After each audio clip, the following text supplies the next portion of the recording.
nice to have you here again. We did a little dance years ago, remember? Yes, you did the dance. I just provided the music. Now I want to see that. Anyway, the thing about you is that you're outspoken about politics, which, we like that here. Who do you like in the, I assume you're a Democrat, am I wrong? No. I think I'm bipartisan. I deal with platforms more than I do Democrat and Republican. Okay, I'm well, fair and decent. Yeah, I need more of that in my life. No one's clapping. I'll clap. Are on you myself. out? This is lovely. Thank you.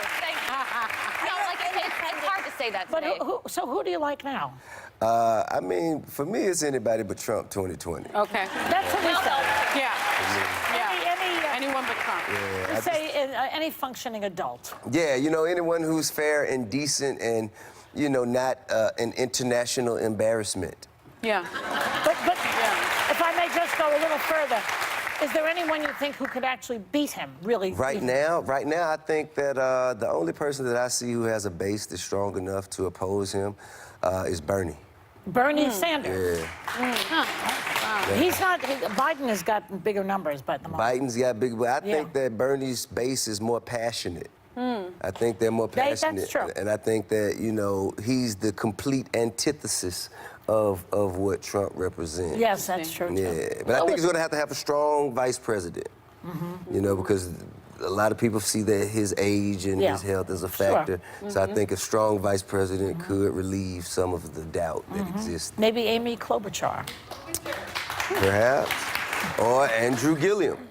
Oh, you like Gillum? Yeah, I do. Andrew Gillum. Oh, yeah. So an issue that he's great. totally transcends politics, and an issue that we talk a lot about at this table are black men and women that we've seen happen too often that are shot and killed in their own home. And the most recent case by a police officer, Atatiana Jefferson in Texas. Yes. Horrific story. And this happens way too often. I wonder your thoughts on that, and maybe most importantly, what do we do that we're not doing? How do we get out of this? How do we change it? Well, I don't have to, this is, beyond me. But I do know that I think it's systemic. Yeah. I think it's systemic, and I believe there's an agenda. I think it's an agenda of white supremacy. That's my true belief. This isn't haphazard. This doesn't just happen, once or twice perhaps, but the numbers that we have means that it is indeed intentional. One of the things that I think is psychiatric evaluations coming along with the position of a policeman.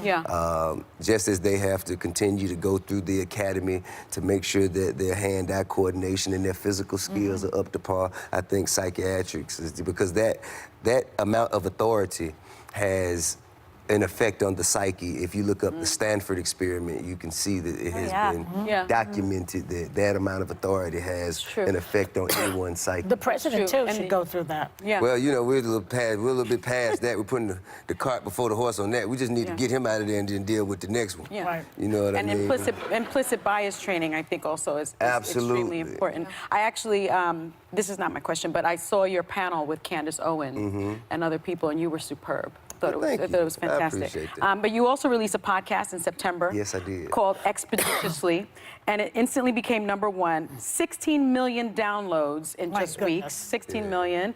It's fantastic for people who haven't listened to it.